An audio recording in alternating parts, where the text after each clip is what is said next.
Nazareno, sinasamba ka namin, pinipintuho ka namin, aral mo ang aming buhay at kaligtasan. Nuestro Padre Jesus Nazareno, iligtas mo kami sa kamatayan, ang krus mong pinamatayan ay sagisag ng aming kaligtasan. Nuestro Padre Jesus Nazareno, dinarangal ka namin. Nuestro Padre Jesus Nazareno, inulwalhati ka namin. Nuestro Padre Jesus Nazareno, inarangal ka namin. Nuestro Padre Jesus Nazareno, inulwalhati ka namin.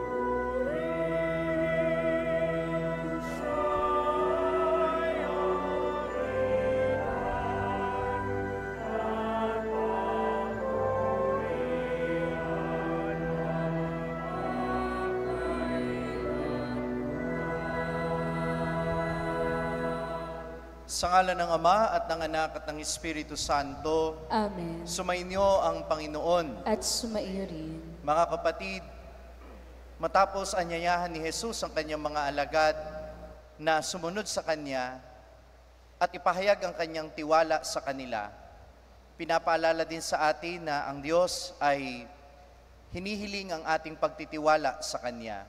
At ngayon sa Ebanghelyo, hinihiling niya na tayo magtiwala din sa isa't isa. Kaya naman sa mga pagkakataong hindi natin nakita ang kabutihan ng ating sarili at ng ating kapwa, halina't pagsisihan ng mga nagawang kasalanan.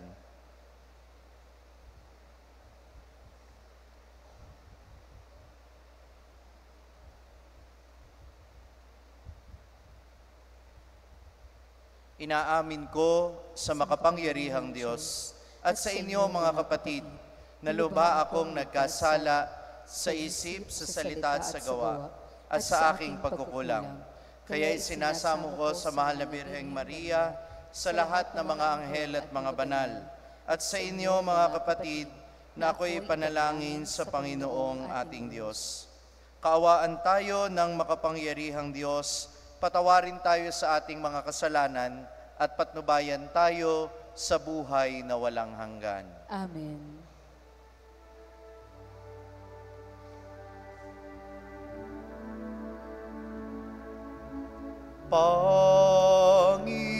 Panginoon, kaawaan mo kami.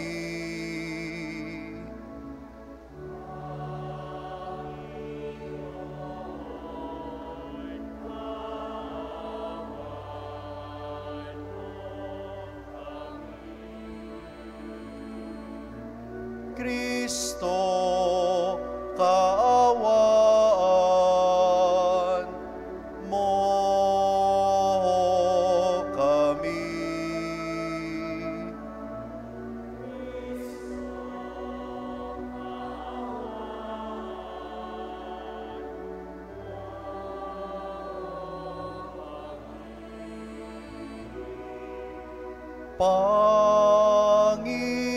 Panginoon, kaawaan mo kami.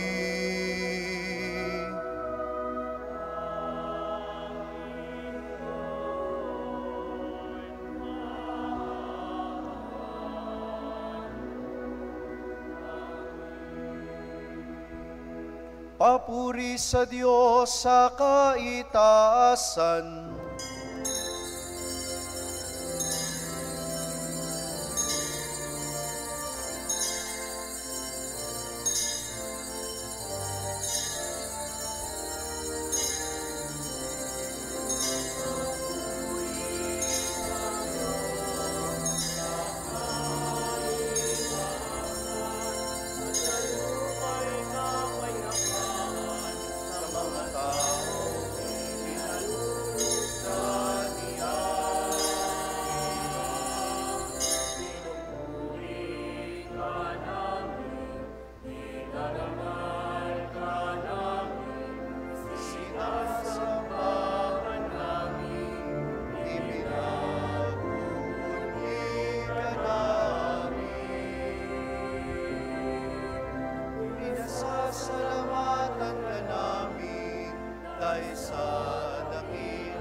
ng sanlibutan.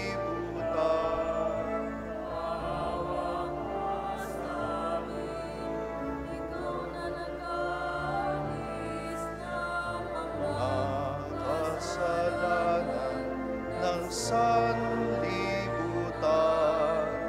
tanggapin mo ang aming kahilingan.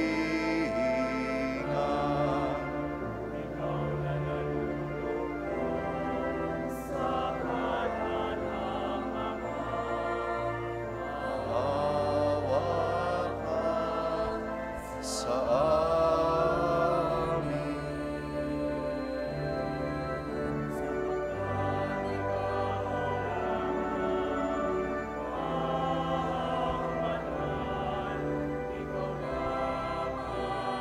Ang Panginoon, Ikaw lamang, Jesucristo, taas-taasan, kasama ng Espiritu Santo, sa kadakilaan.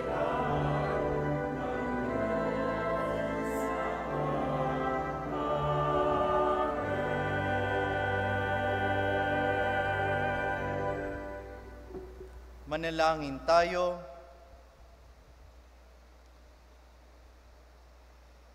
Ama naming makapangyarihan, maisaloob nawa naming palagian ang mga galing sa Espiritu ng kabanalan, upang sa salita at gawa ay aming magampanan ang lahat ng iyong mga kinalulugdan, sa pamamagitan ni Hesukristo, kasama ng Espiritu Santo, magpasawalang hanggan.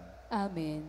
Tayo po ngayon ay nasa unang bahagi ng ating pagdiriwang, ang liturhiya ng salita ng Diyos.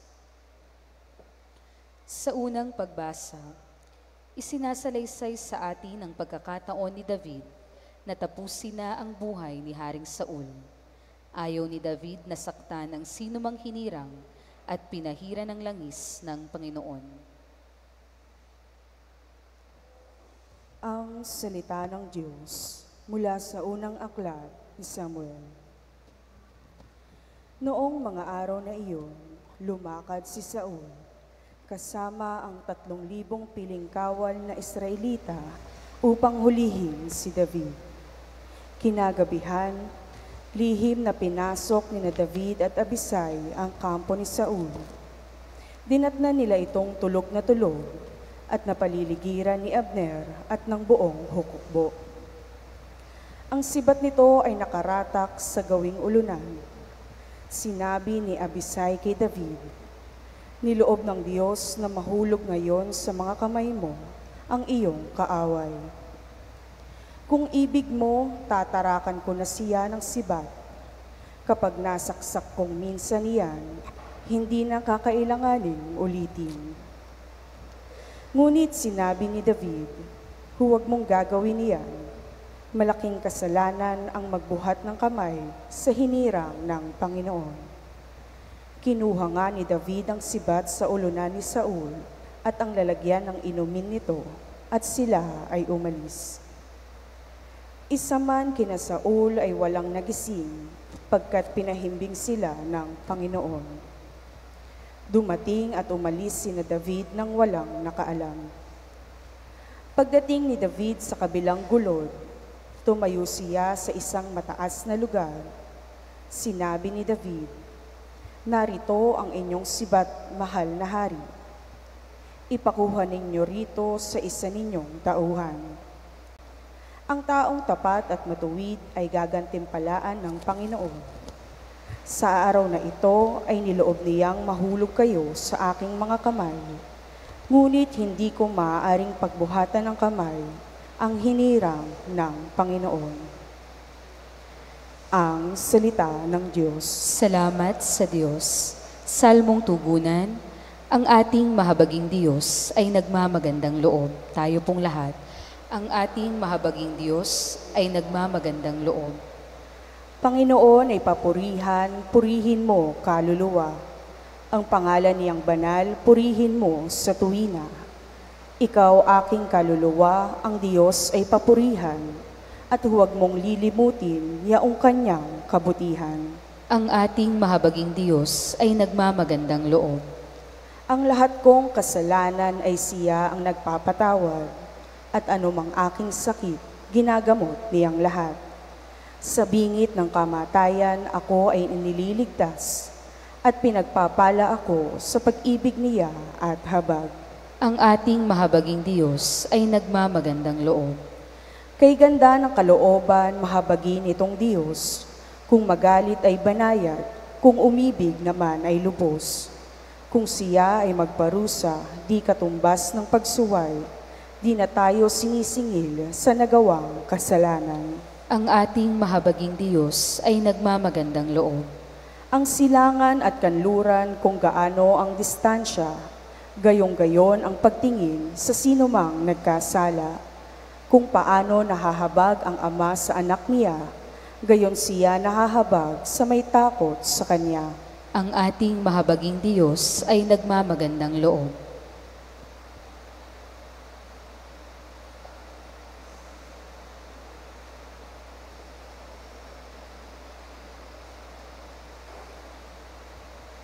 Sa ikalawang pagbasa, itinuturo sa atin ni San Pablo ang teolohiya ng kaligtasan sa pamamagitan ng paghahambing sa unang Adan na makalupa at sa ikalawang Adan na makalangit, na siya ring magbubunsod sa Diyos upang tayo ay kaawaan niya. Ang salita ng Diyos mula sa unang sulat ni Apostol San Pablo sa mga taga-Korinto. Mga kapatid, ganito ang sinabi sa kasulatan. Ang unang tao, si Adan, ay nilikhang binigyan ng buhay. Ang huling Adan ay espiritong nagbibigay buhay. Ngunit hindi nauna ang panlangit. Ang panlupa muna bago ang panlangit. Ang unang Adan ay mula sa lupa, sapagkat nilikha sa alabok. Mula sa langit ang pangalawang Adan. Ang mga katawang panlupa ay tulad ng nagmula sa lupa. Ang mga katawang panlangit ay tulad ng nagmula sa langit.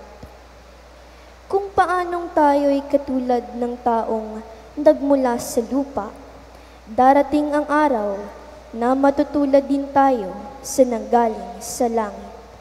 Ang salita ng Diyos. Salamat sa Diyos. Sa mabuting balita, ipinahayag sa atin ang aral ni Jesus tungkol sa pag-ibig sa mga kaaway. Kabanalan ng umibig sa kaaway, na siya ring magbubunsod sa atin upang kaawaan tayo ng Diyos. Tayo po ay magbigay galang sa mabuting balita ng Panginoon.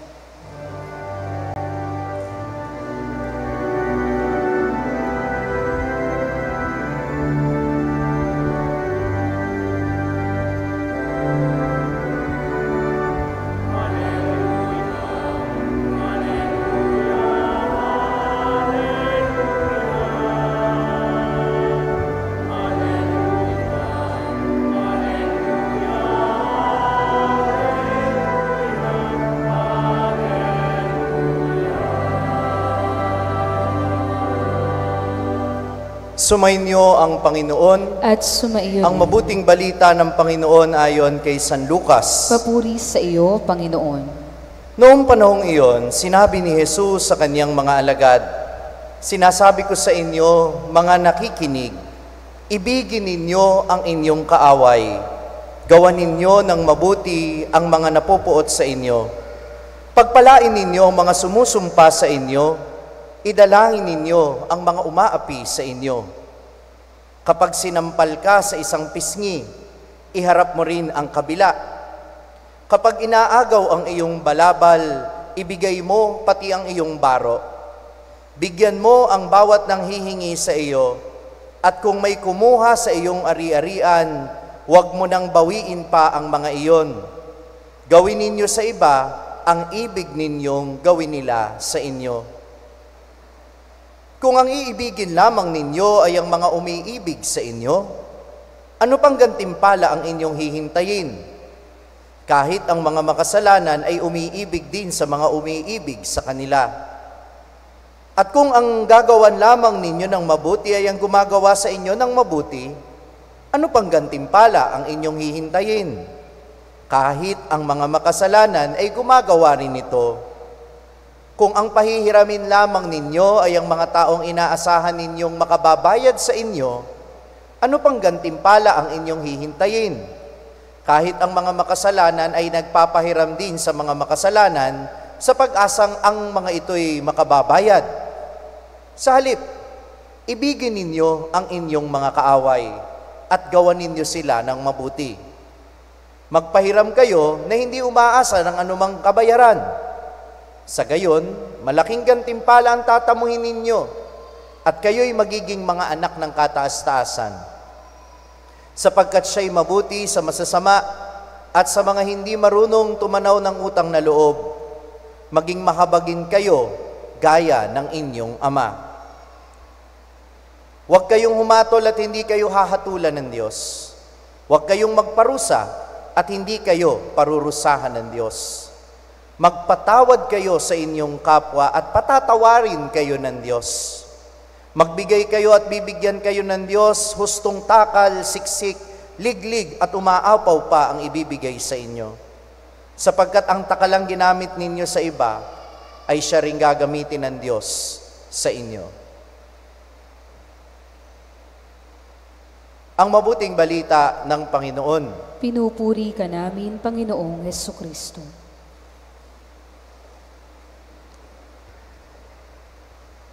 Does God have a sense of justice? Mayroon bang katarungan para sa Diyos? Kasi kung narinig ninyo yung ebanghelyo ngayon, bakit naman hahayaan yung masama na patuloy tayong gawa ng masama? Bakit sinasabing huwag tayong gumante? Bakit sinasabi ng ating ebanghelyo magpatawad na lang tayo? Bakit sinasabi ng ating ebanghelyo ngayon, huwag nating gawa ng masama? At hindi lang yun gawan natin ng mabuti ang mga tao na gumagawa ng masama sa atin. Alam natin ang ibig sabihin ng katarungan. Ang katarungan ay pagbibigay ng kung ano ang nararapat sa tao. Pero nararapat ba na ang ibinigay na ang ipinahiram natin ay huwag na tayong umasa ng kabayaran? Bakit sinasabi sa ebanghelyo, pag nagpahiram tayo, huwag na nating asahang babayaran tayo? At kung magbibigay tayo, huwag na nating asahang ibabalik sa atin yung ibinigay sa atin. Nasaan ang katarungan? At kung may katarungan, ano ang kahulugan nito para sa Diyos? Minamahal kong mga kapatid, para maintindihan natin kung anong ibig sabihin ng katarungan para sa Diyos, kailangan muna nating baybayin yung mga pagninilay natin itong mga nakaraang linggo. 2 weeks ago, tinawag ni Jesus yung kanyang mga unang alagad. Nakita ni St. Pedro na hindi siya karapat-dapat. Pero sa kabila ng yon, pinagtiwalaan pa rin siya ng Diyos. At ganun din tayong lahat. Sino dito ang hindi makasalanan? Taas ang kamay. Lahat tayo makasalanan, amen? Pero hanggang ngayon, pinagtitiwalaan pa rin tayo ng Diyos, kaya may kanya-kanyang misyon tayong ginagampanan sa buhay. Amen ba yon? God believes in you. Pakisabi nga sa inyong katabi, naniniwala ang Diyos sa inyo. And last week, we are invited by the gospel reflection to trust in the Lord amidst everything that happens in our lives. Madaming nangyayaring kabiguan, nasasaktan tayo sa buhay natin, inuusig tayo ng ibang tao, marami tayong problema. At sa kabila ng lahat ng ito, ano ang sabi ng Salmong tugunan natin last week? Mapalad ang umaasa sa Panginoon tuwina. So we are invited last week to believe in God. Let us believe in God. Magtiwala tayo sa Diyos at umasa tayong palagi sa Kanya. Amen? Can you say to yourself, nagtitiwala ako sa Diyos? Lagay ang kanang kamay sa dibdib. Sabihin natin, nagtitiwala ako sa Diyos. But here is the challenge now, my dear brothers and sisters. After we are taught that we are being trusted by God, and after inviting us to trust in Him, the challenge is to trust in ourselves and to trust in other people. At ano yung basis ng pagtitiwala sa sarili at pagtitiwala sa iba? Na nung tayo'y likhain, itinanim na ng Diyos ang kabutihan sa puso ng bawat isa. Lahat ng tao mabuti. Pakiulit nga po yon. Walang taong masama. Bakit hindi nyo masabi yon? Kasi alam kong may mga taong gumawa sa inyo ng masama. Amen? Oh, lakas nyo sumagot ng amen dun ah. Ang tao mabuti, pero kahit mabuti ang tao, pwede siyang gumawa ng masama. Gusto mo ng sample? Tanong niyo sa akin, sino? Humarap kayo sa salamin. Yung taong makikita nyo doon, mabuting tao yon, pero paminsan-minsan gumagawa ng masama. Tama o mali? Kaya kung ganyan ka, ganyan din ang iba. Lahat tayo hindi perpekto, lahat tayo may ginagawang masama. Pero hindi nawawala ang kabutihan sa puso natin. Kaya ano ang sabi ng Panginoon? At ito'y madaling tanggapin. Gawin ninyo sa iba ang ibig ninyong gawin nila sa inyo. Do unto others what you want them to do unto you. Madali yun. Golden rule nga yun, di ba? Kung anong gusto mong gawin sa iyo ng iba, gawin mo rin sa kanila. Okay, madaling sundin yun. Pero yung sinabi ng Panginoon na, ibigin ninyo ang inyong kaaway. Patay. Mahirap yan. Nasaan ang katarungan? Listen to me. God's justice is always about mercy and love. Makatarungan ng Diyos, pero anong ibig sabihin ng katarungan niya? Ang ibig sabihin ng katarungan ng Diyos ay ito, mabuti kang tao, kaya hindi mo dapat isuko yung kabutihan mo dahil lang ginagawan ka ng masama ng ibang tao. At bakit hindi mo gagawa ng masama ang ibang tao? Bakit hindi ka gaganti sa ibang tao? Tanong niyo sa akin, bakit? Kasi mabuting tao din yon, hindi lang halata. Nung pagkakataong ginawan kanya ng masama, hindi nawala yung kabutihan sa puso niya. And God never gives up on us that we can always change our ways. Nagtitiwala ang Diyos, pwede tayong palaging magbagong buhay. Kaya tayo bilang tao, sana'y maniwala din tayo na pwedeng magbagong buhay ang ating kapwa. Kaya ayaw natin ng death penalty because it doesn't give a chance to the person to repent. Kapag pinatay mo na yung tao, dahil siya'y makasalanan, dahil siya'y gumawa ng krimen, ibig sabihin nun, hindi na siya makapagsisisi ng lubos sa kanyang nagawang kasalanan. Pinatay mo na siya. At kung meron man siyang mga kasalanang dapat pagbayaran, hindi na niya yun lubos na mapagbabayaran sa pamamagitan ng kanyang mga paghihirap kung wawakasan mo na yung kanyang buhay. So, ang paalala ng Panginoon, hindi tayo ang magpaparusa, hindi tayo ang gaganti, hindi tayo ang gagawa ng masama. Ang katarungan ay hindi natin dapat ilagay sa ating mga kamay, ang katarungan ay dapat nating ilagay sa kamay ng Diyos. Amen ba yon? At ikaw, hindi ka man makapagpatawad sa ngayon at hindi madaling magpatawad. Totoo yun. But at least, don't do something bad to other people.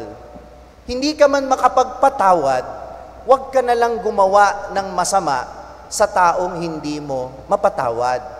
Huwag mong ipagdasal na sana masagasaan siya. Huwag mong ipagdasal na sana mabilaukan siya. Huwag mong ipagdasal na sana madapa siya at huwag nang makabangon. No, no, no, no, no, no. Hindi ka makapagpatawad. Okay, naiintindihan ng Diyos yon dahil nahihirapan ang puso mo. Pero, huwag mong hangarin ang masama para sa ibang tao. Tanong niyo sa akin, bakit? Because once you do that, wala ka nang pinag-iba sa Kanya. Masama ka na rin.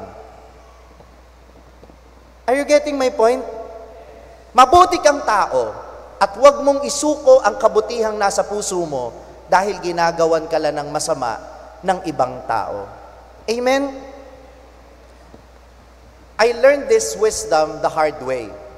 Kasi po ako po, lalo na nung nagsimula ako sa social media ministry, ang dami ko pong negative comments, mga batikos na narinig mula sa mga tao. At ang nakalulungkot, yung iba sa kanila, kilala naman ako, pero pinagdududahan ng aking mga motibo. Masama ang tingin nila sa ginagawa ko. Kahit pagpapahayag ng mabuting balita yon, ang tingin nila, nagpapasikat lang ako, gusto ko ng pera, gusto ko ng katanyagan. Nasaktan ako. And at one point, nagalit ako. At hindi ko sila mapatawad kasi kayo pa man din yung mga taong pinagtitiwalaan ko. Bakit ganito ang ginagawa ninyo sa akin? Naalala ko tuloy yung first reading ngayon. Ganyan ang karanasan ni David kay Saul. Si Saul, pinaglingkuran ni David ng tapat. Si Saul, bilang kanyang hari, minahal niya at iginagalang niya. Pero, nang nagselos si Saul kay David, ano ang gustong gawin ni David? Ano ang gustong gawin ni Saul kay David? Bakit sila lumusob malapit sa kampo ni David? Gusto nila Saul na patayin si David. At ang Diyos, binigyan ng pagsubok si David. Isang gabi, nakita nila yung kampo ni Saul natutulog. At mayroong palaso doon sa ulunan ni Saul. Sabi ni Abishai, na sidekick ni David, patayin na natin, tulog naman eh. Ano ang sabi ni David? Hindi ko kailanman papaslangin ang hinirang ng Diyos. Kahit ginawan siya ng masama, hindi niya ginawa ng masama si Saul. Kahit gusto siyang patayin ni Saul, may pagkakataon siyang patayin si Saul, hindi ginawa ni David. Hindi niya isinuko yung kabutihan sa puso niya. Dahil ang katarungan, iniligay niya sa kamay ng Diyos. Going back to my story, siniraan ako ng ilang mga tao. Alam ninyo, dumating yung panahon na yung mga taong naninira sa akin, humihingi sa akin ng tulong. I-promote mo naman yung event namin sa social media mo. Mag-donate ka naman. Tulungan mo naman kami sa fundraising. Alam nyo kung anong ginawa ko? Tanong nyo sa akin, ano? Tinulungan ko pa rin. Tanong niyo sa akin, bakit? Kapag ginawa nyo ng mabuti ang mga taong gumawa ng masama sa inyo, pinapalamon ninyo sa kanila lahat ng masamang sinabi nila sa inyo. The greatest revenge that you can give them is to do them good. Ang pinakamagandang paghihiganti sa mga taong gumawa sa inyo ng masama, gawan nyo sila ng mabuti. At lalamunin nila lahat ng masamang iniisip at sinabi nila sa inyo. Do you hear an amen? Yan ang karunungan ng Diyos. Yan ang karunungan ng Diyos. By not giving up on your goodness, other people will see their goodness, your goodness. And if they see your goodness, they will be inspired and they will repent of the evil things that they have done.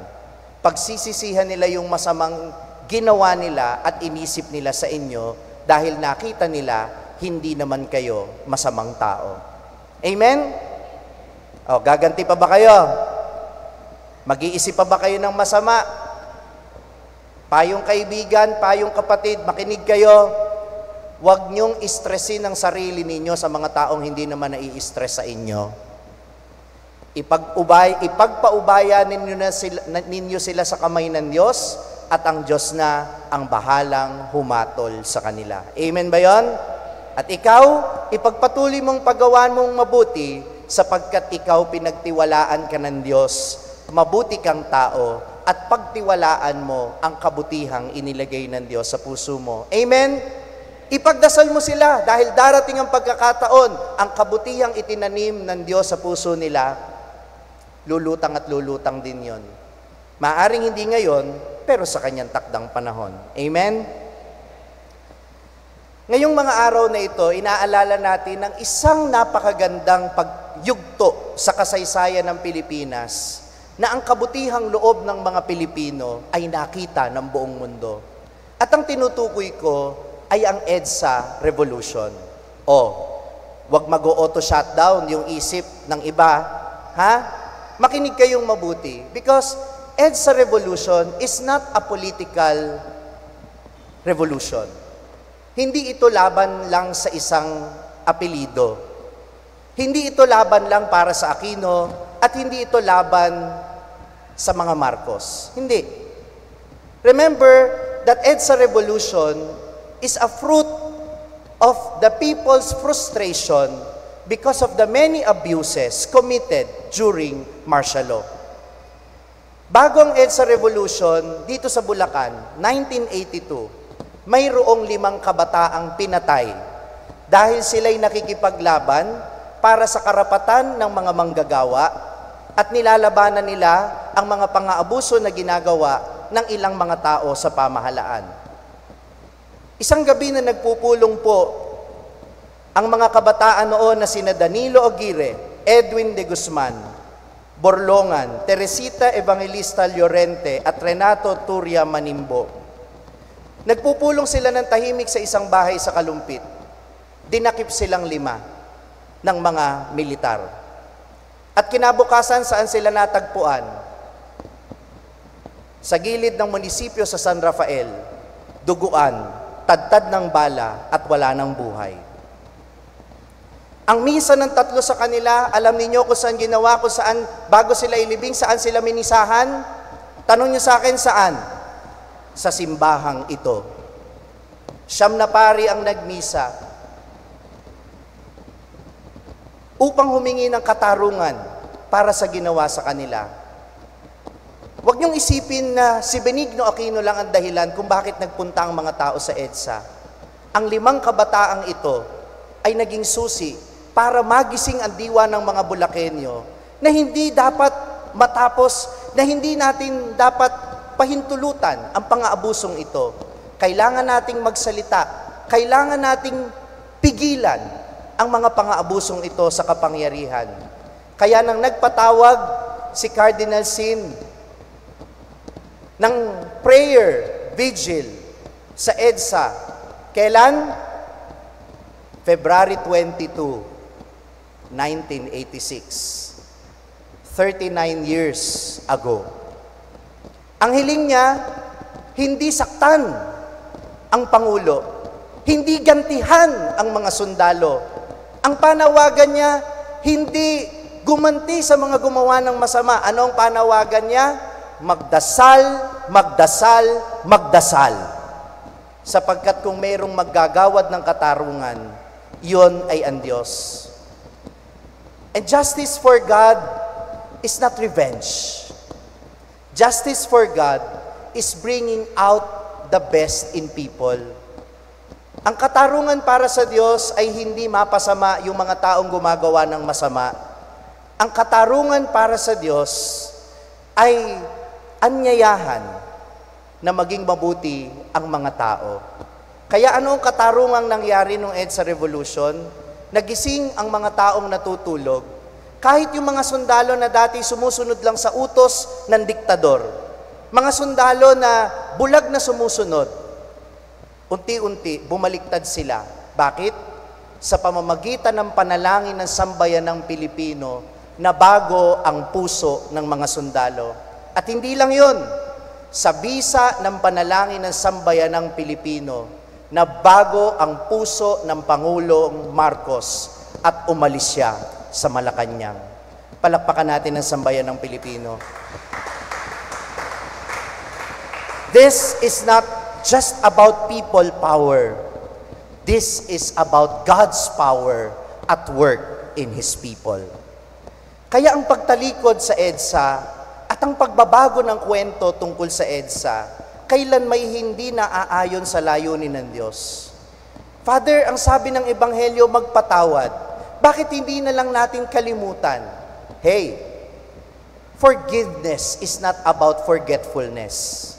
Maaari nating patawarin ang mga tao, pero hindi natin dapat kalimutan yung masamang nagawa nila. Tanong niyo sa akin, bakit? Para wag nang maulit. Kung may mga taong naka-offend sa inyo, patawarin ninyo sila. Pero, wag niyong kalimutan na ginawa nila kayo ng masama. Tanong niyo sa akin, bakit? Para hindi kayo basta-basta magtiwala, the next time, nalalapit uli sila sa inyo. Kung minsan ganyan tayo niloko ka na, nakita mong pinagpalit ka sa ibang babae o sa ibang lalaki, isang beses lang lumapit sa iyo, bumigay ka na kaagad. Hindi. Hayaan mo munang patunayan niya sa iyo na karapat dapat siya sa tiwala mo. Tama o mali? Yan yung ibig sabihin na never forget, never again. Yun ang ibig sabihin nun. Huwag mong kalimutan na may masamang ginawa sa iyo. Patawarin mo, yes. Pray for that person, yes. But don't invalidate the evil that has been committed. Hindi natin kalilimutan yon. Bakit? Kasi ayaw nating maulit yung masamang nangyari noon. Amen? Ito na lang ang mensahe ko sa inyo.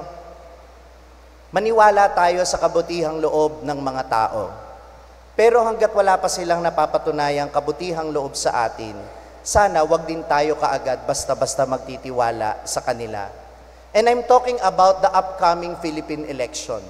Again, this is not a political message, but this is a message appealing to your goodness.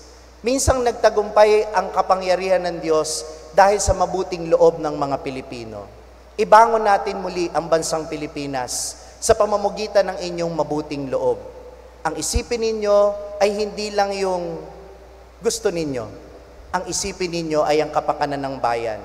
Kagaya ng mga taong nagpunta sa EDSA, handang masaktan, handang masagasaan ng tangke, handang mamatay. Bakit? Sapagkat nagtitiwala sila na mabuti ang Diyos, naniniwala sila sa kabutihan ng tao, at hindi deserve ng mga taong pinatay na sila'y mapatay, kaya ipinaglaban nila ang karapatan natin. Ipinaglaban nila ang kalayaan na ine-enjoy natin ngayon. Let us not give up on our goodness, and let us believe in the goodness of the Filipino people. Amen.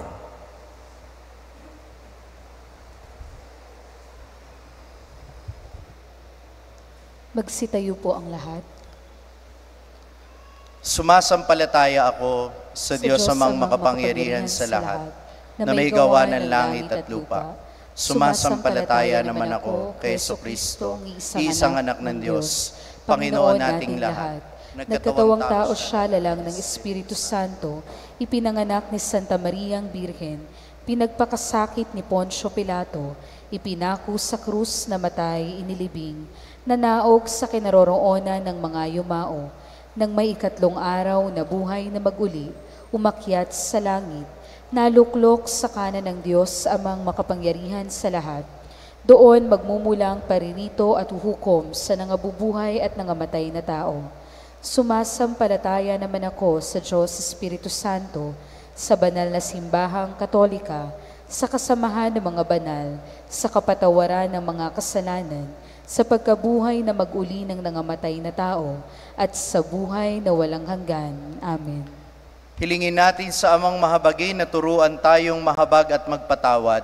Ating isamo, Panginoon, tulungan kaming ibahagi ang iyong pagpapatawad. Panginoon, tulungan kaming ibahagi ang iyong pagpapatawad.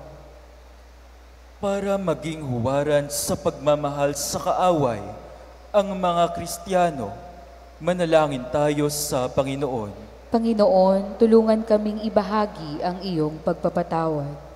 Para laging hangarin ng mga bansa ang pagkakaisa at paggalang sa kakayahan ng bawat isa, manalangin tayo sa Panginoon. Panginoon, tulungan kaming ibahagi ang iyong pagpapatawad. Para maging mahabagin at lawakan ang pangunawa, ang mga makikitid ang isipan, manalangin tayo sa Panginoon. Panginoon, tulungan kaming ibahagi ang iyong pagpapatawad. Para mapatawad ng Diyos at buksan ng isipan ng mga umuusig at kaaway ng pananampalataya, Manalangin tayo sa Panginoon. Panginoon, tulungan kaming ibahagi ang iyong pagpapatawad. Para unahin ang kapakanan ng taong bayan at hindi ang sarili ng mga naghahangad manungkulan sa pamahalaan. Manalangin tayo sa Panginoon. Panginoon, tulungan kaming ibahagi ang iyong pagpapatawad. Para isa puso ng bawat isang naririto ang aral na narinig sa Ebanghelyo, manalangin tayo sa Panginoon. Panginoon, tulungan kaming ibahagi ang iyong pagpapatawad.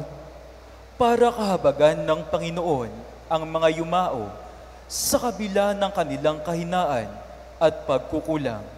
Manalangin tayo sa Panginoon. Panginoon, tulungan kaming ibahagi ang iyong pagpapatawad. Isama natin sa panalangin ang intensyon ng mga nagpamisa at idulog natin sa Panginoon ang ating mga kahilingan.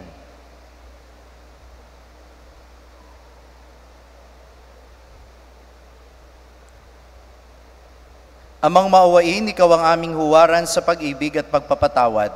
Lagi nawa naming hangarin na ikabubuti ng aming kapwa sa pamamagitan ni Jesucristong aming Panginoon, magpasawalang hanggan. Amen. Tayo po ngayon ay nasa ikalawang bahagi ng ating pagdiriwang, ang liturhiya ng Eucharistia.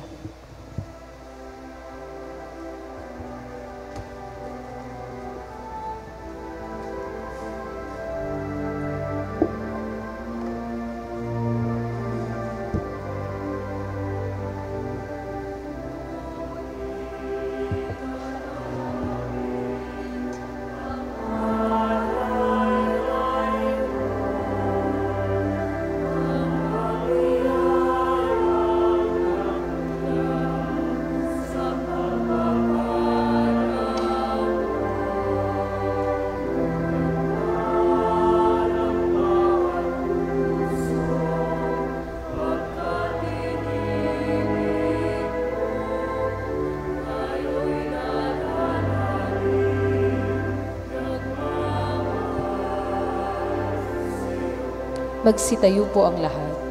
Manalangin kayo mga kapatid upang itong ating paghahain ay kalugdan ng Diyos amang makapangyarihan. Tanggapin nawa ng Panginoon itong paghahain sa iyong mga kamay, sa kapurihan niya at karangalan sa ating kapakinabangan at sa buong sambayanan niyang banal.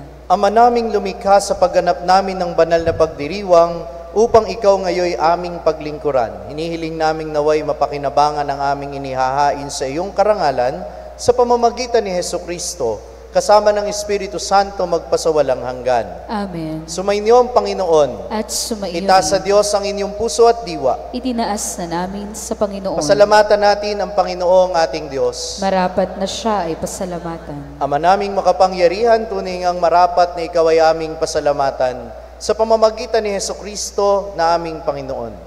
Lubang na bagbag ang kanyang loob sa pagkakamali ng tao sa sansinukob. Kaya't minabuti niyang siya ipanganak ng birheng bukod mong pinagpala sa babaeng lahat.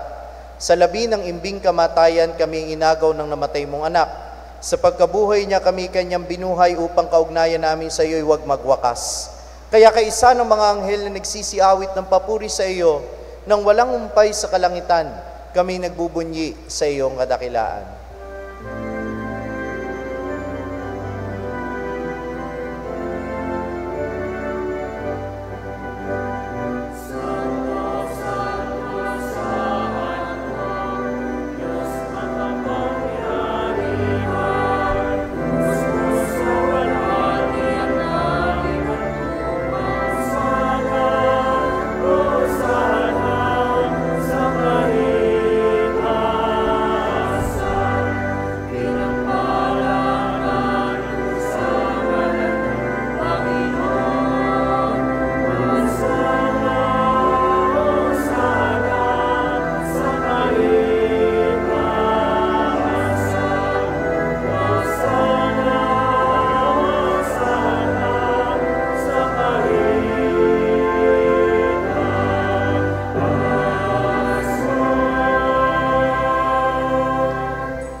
Ama naming banal, ikaw ang bukal ng tanang kabanalan, kaya't sa pamamagitan ng iyong Espiritu, gawin mong banal ang mga kaloob na ito upang para sa amin ay maging katawan at dugo ng aming Panginoong Hesukristo. Bago niya pinagtiis ang kusang loob na maging handog, hinawakan niya ang tinapay, pinasalamatan kaniya, pinaghati-hati niya yon. Iniabot sa kanyang mga alagad at sinabi, "Tanggapin ninyong lahat ito at kanin. Ito ang aking katawan na ihahandog para sa inyo."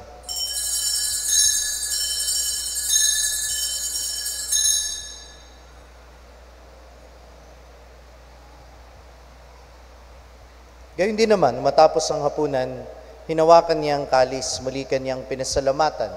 Iniabot niya ang kalis sa kanyang mga alagad at sinabi, "Tanggapin ninyong lahat ito at inumin. Ito ang kalis ng aking dugo, ng bago at walang hanggang tipan. Ang aking dugo na ibubuhos para sa inyo at para sa lahat. Sa ikapagpapatawad ng mga kasalanan, gawin ninyo ito sa pag-alaala sa akin."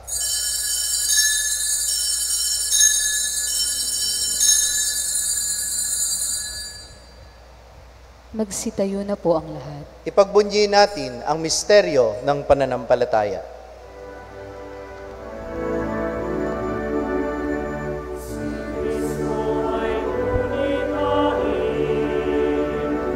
Sarili ay inihain bilang pagkain inumin, pinagsasaluhan natin hanggang sa siya'y dumating, hanggang sa siya'y dumating. Ama, ginagawa namin ngayon ang pag-alala sa pagkamatay at muling pagkabuhay ng iyong anak. Kaya't iniaalay namin sa iyo ang tinapay na nagbibigay buhay at ang kalis na nagkakaloob ng kaligtasan. Kami nagpapasalamat dahil kami iyong minarapat na tumayo sa harap mo para maglingkod sa iyo. Isinasamo namin kaming magsasalo-salo sa katawan at dugo ni Kristo ay mabuklod sa pagkakaisa sa pamamagitan ng Espiritu Santo. Ama, lingapin mo ang iyong simbahang laganap sa buong daigdig. Puspusin mo kami sa pag-ibig, kaisa ni Francisco na aming Papa at ni Dennis na aming Obispo at ng Tanang Kaparian. Alalahanin mo rin ang mga kapatid naming nahimlay na may pag-asang sila'y muling mabubuhay, gayon din ang lahat namang pumanaw. Kaawaan mo sila at patuloyin sa iyong kaliwanagan. Kaawaan mo at pagindapatin kaming lahat na makasalo sa iyong buhay na walang wakas. Kaisa ng mahal na Birheng Maria, na ina ng Diyos, ang kanyang kabiyak ng puso si San Jose, kaisa ng mga apostol at ng lahat ng mga banal na namuhay dito sa daigdig ng kalugod-lugod sa iyo. Maipagdiwang nawa namin ang pagpupuri sa ikararangal mo sa pamamagitan ng iyong anak na aming Panginoong Hesukristo. Sa pamamagitan ni Kristo, kasama niya at sa Kanya, ang lahat ng parangal at papuri ay sa iyo, Diyos amang makapangyarihan, kasama ng Espiritu Santo, magpasawalang hanggan.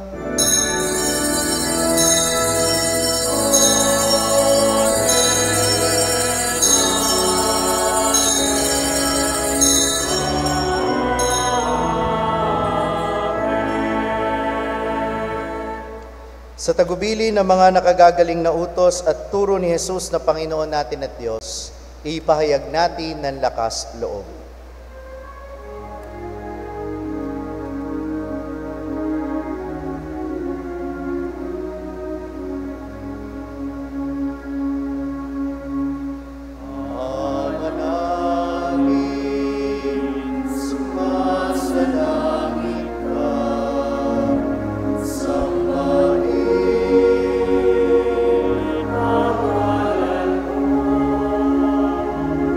Amen.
namin kami iadya sa lahat ng masama, pagkalooban ng kapayapaan araw-araw, iligtas sa kasalanan at ilayo sa lahat ng kapahamakan.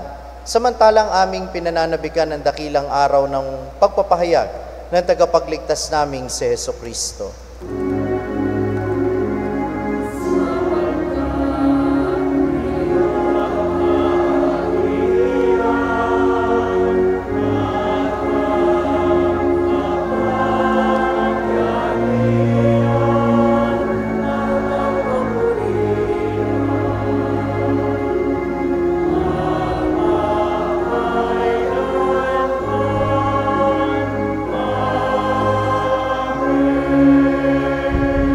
Panginoong Jesucristo, sinabi mo sa iyong mga apostol, kapayapaan ang iniiwan ko sa inyo, ang aking kapayapaan ang ibinibigay ko sa inyo.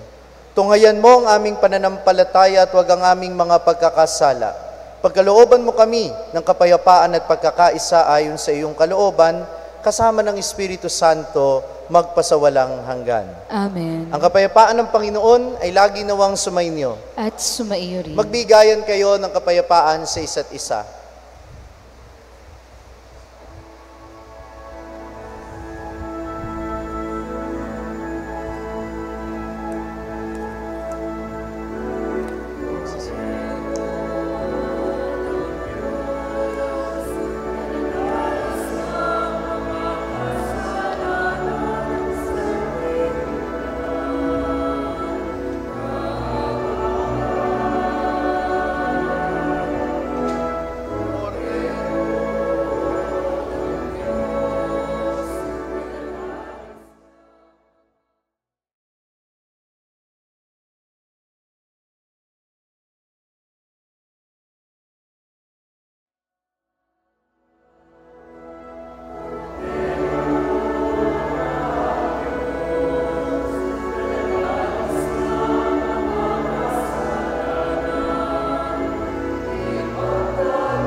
Ito ang kordero ng Diyos, ang nag-aalis ng mga kasalanan ng sanlibutan.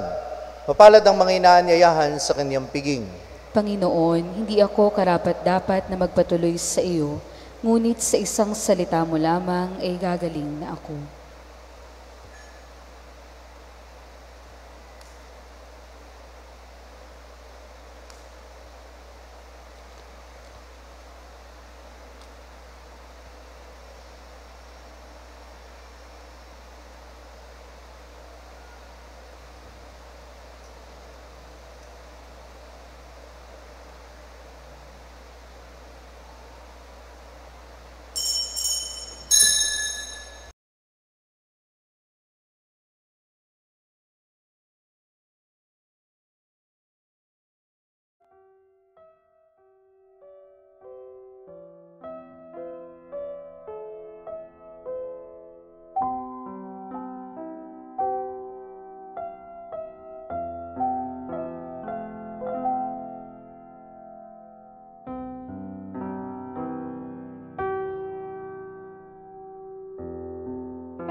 Panalangin sa karangalan ng Nuestro Padre Jesus Nazareno.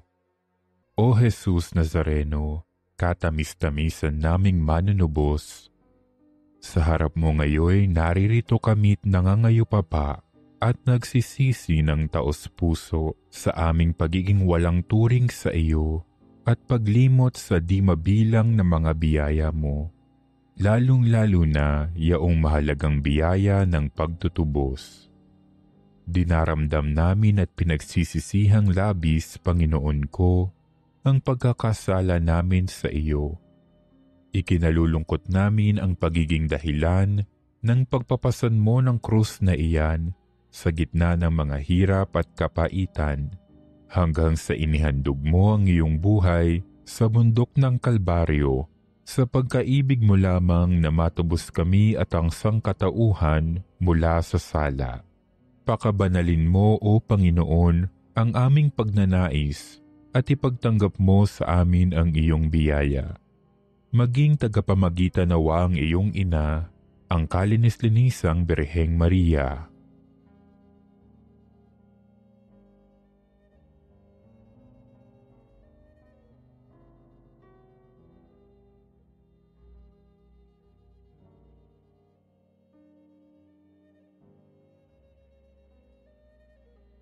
Ama naming makapangyarihan, niloob mong akuin ang iyong anak, ang krus at kamatayan, upang ang sangkatauhan ay matubos at mabuhay. Ang pag-ako namin sa krus at kamatayan dito sa lupa, ayon sa diwa ng pagsunod sa iyong loob, na ginanap ng iyong anak, ay magpagindapat nawa naming kamtin ang lubos na katubusan at pagkabuhay sa iyong piling, sa pamamagitan ni Hesukristo, kasama ng Espiritu Santo, magpasawalang hanggan. Amen.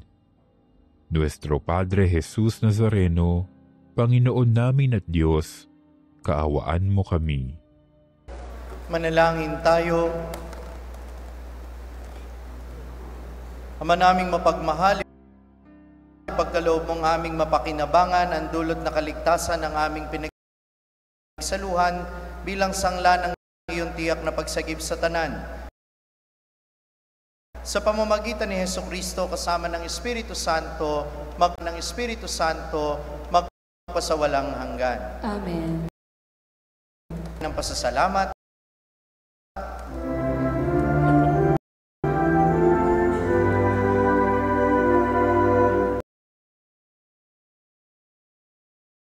Salamat, Panginoon, salamat.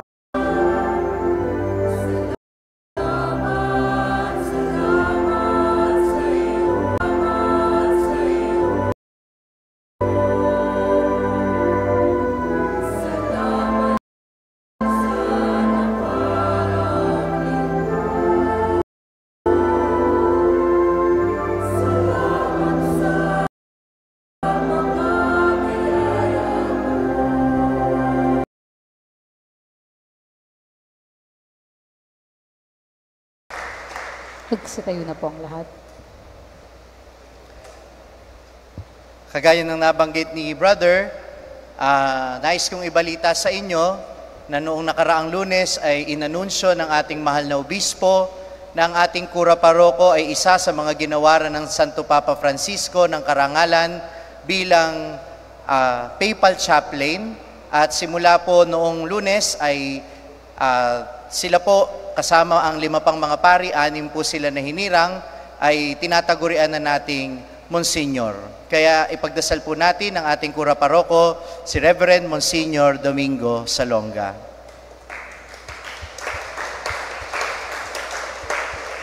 Panghuli, pakiusap ko lang po, kahit hindi ginawang holiday ang EDSA, sana yung mga may isip na nung panahong iyon at nakarinig ng kwento tungkol sa EDSA, sana'y wag nating baguhin ang kwento. At sana'y patuloy nating ikwento ito sa mga kabataan ngayon dahil kung meron mang isang dahilan kung bakit hanggang ngayon ay ikinararangal kong maging Pilipino, yun ay ang isang pagkakataon sa kasaysayan natin na tiningala tayo ng buong mundo dahil nakita ang kabutihang loob ng sambayanang Pilipino. Ang matagumpay at mahimalang revolusyong mapayapa sa EDSA. Sumainyo ang Panginoon. At sumaiyo rin. Iyuko ang inyong ulo at tanggapin ang pagpapala. Ama naming mapagpala, isugo mo ang iyong liwanag upang makamtan ang ibinibigay ng iyong kagandahan loob at maitalaga ng tanan ng sarili sa paggawa ng mabuti sa pamamagitan ni Jesucristo, kasama ng Espiritu Santo magpasawalang hanggan. Amen. At pagpalain kayo ng makapangyarihan Diyos Ama at Anak at Espiritu Santo. Amen. Tapos na ang ating pagdiriwang, humayo kayo sa kapayapaan ni Kristo. Salamat sa Diyos.